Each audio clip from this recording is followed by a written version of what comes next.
तो बच्चों इस वीडियो के अंदर हम करेंगे क्लास 10th के चैप्टर नंबर 5 एपी की एक्सरसाइज 5.2 का क्वेश्चन नंबर 2। तो क्वेश्चन नंबर 2 दिया है, choose the correct choice in the following and justify.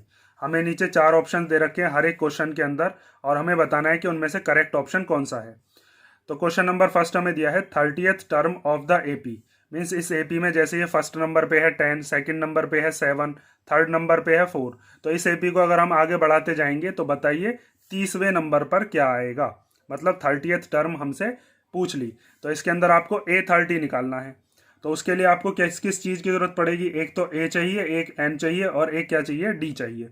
तो सबसे पहले जो हमारे पास AP दे रखी है, AP को लिख लेते हैं, वो है 10, 7, 4 और ये आगे तक ऐसे ही चलती रहेगी। तो सबसे पहले हमें क्या निकालना होगा यहाँ से, फर्स्ट टर्म। तो फर्स्ट टर्म जिसको हम ए से डिनोट करते हैं वो है 10। उसके बाद हम निकालते हैं कॉमन डिफरेंस। कॉमन डिफरेंस जिसको हम किससे डिनोट करते हैं, डी से। वो हमें कितना आएगा, A2 माइनस A1। मीन्स जो हमारे पास सेकंड नंबर वाली जो टर्म है उसमें से फर्स्ट नंबर वाली जो टर्म है उसको माइनस कर लो, या 4 में से 7 कर लो, A3 माइनस A2 बात एक ही है। तो यहाँ पर 7 में से क्या माइनस कर देंगे हम, 10। 7 में से 10 गया तो कितना आया, माइनस का 3। और हमें 30th टर्म बतानी है, मीन्स A30 हमें पता नहीं है, लेकिन यहाँ से हमें ये पता चल गया कि कौन से नंबर की टर्म बतानी है, 30वें नंबर की। तो n की वैल्यू क्या हो गई, 30। तो अब आप यहाँ पर एक फॉर्मूला जानते होंगे जो कि हमने पिछले क्वेश्चन में भी लगाया है, कई सारे एग्जाम्पल्स में भी लगाया था, कि ए एन इक्वल टू क्या होता है, A plus N minus 1 into D.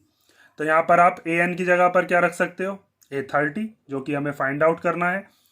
ए की जगह पर क्या रख देंगे, जो हमने निकाली है फर्स्ट टर्म, वो कितनी है, 10। एन की जगह पर क्या रख देंगे, 30, फिर माइनस 1। और डी की जगह पर क्या रख देंगे, माइनस का 3। अब बस इसको सॉल्व कर लो।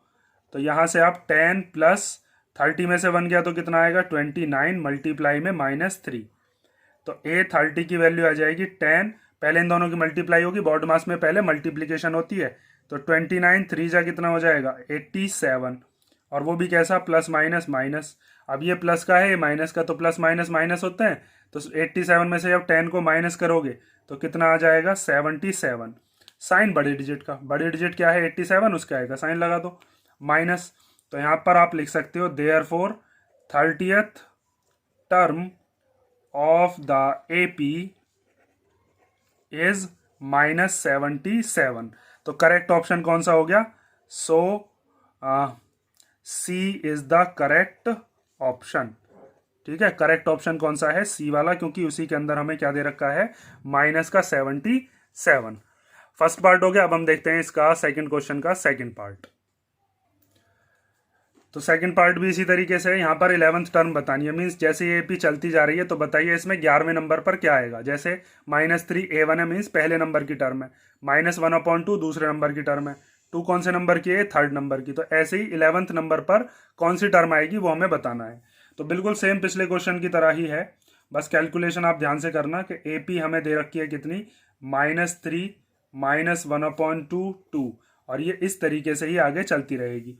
तो सबसे पहले इसके अंदर आप क्या निकालोगे, फर्स्ट टर्म, जिसको हम किससे डिनोट करते हैं, ए से। तो वो कितनी हो गई, माइनस का 3। उसके बाद हम क्या निकालते हैं, कॉमन डिफरेंस। तो कॉमन डिफरेंस निकालने के लिए हम क्या करते हैं, सेकंड टर्म में से फर्स्ट टर्म को माइनस कर देते हैं।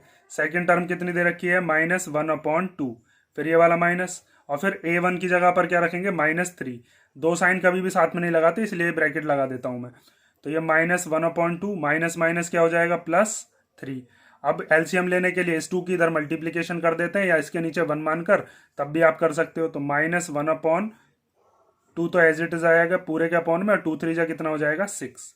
तो ये कितना हो जाएगा, माइनस प्लस क्या हो गया, माइनस। तो ये माइनस होकर आ गया 5, साइन बढ़ेगा ही, और अपॉन में 2। हमें बताना है A11, मीन्स 11th टर्म हमें बतानी है। तो यहाँ से हमें n पता चल गया कि कौन से नंबर की टर्म बतानी है हमें, 11th नंबर की। तो यहाँ से आप an वाला फॉर्मूला लगा दो, जो कि क्या होता है, an equal to A plus n-1 into D. तो an की जगह पर क्या रख देंगे, A11, क्योंकि n की वैल्यू तो हमें बता दी ना, 11th टर्म बतानी है। a की जगह पर क्या रख देंगे, वो है -3, प्लस फिर n की जगह पर क्या रख देंगे, 11, फिर -1। और डी की जगह पर क्या रख देंगे 5/2। अब इसको सॉल्व कर लो बस। तो -3 प्लस 11 में से 1 गया तो 10 इंटू 5/2। 2 से ही कैंसिल हो सकता है 5 बार। तो A11 इक्वल टू कितना आ गया -3 प्लस 5 5 जा 25। बार बार बता रहा हूँ पहले मल्टीप्लीकेशन करना। अब आगे देखो तो A11 कितना हो जाएगा यहाँ से, ये माइनस का है प्लस का, तो माइनस प्लस क्या होते हैं माइनस, माइनस करके आ गया 22, साइन बड़े का ही लगेगा। तो यहाँ पर आप लिख सकते हो कि therefore 11th term of the AP is 22। Means इस AP के अंदर 11वें नंबर पर कौन सी टर्म आएगी 22। ठीक है, ये जो AP दे रखी है 11वें नंबर पर 22 बैठेगा।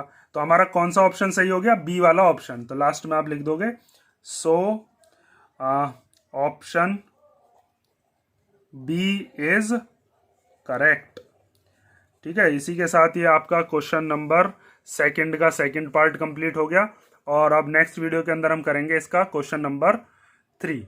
ठीक है, इसमें अगर कोई डाउट हो तो कमेंट करके पूछ लेना।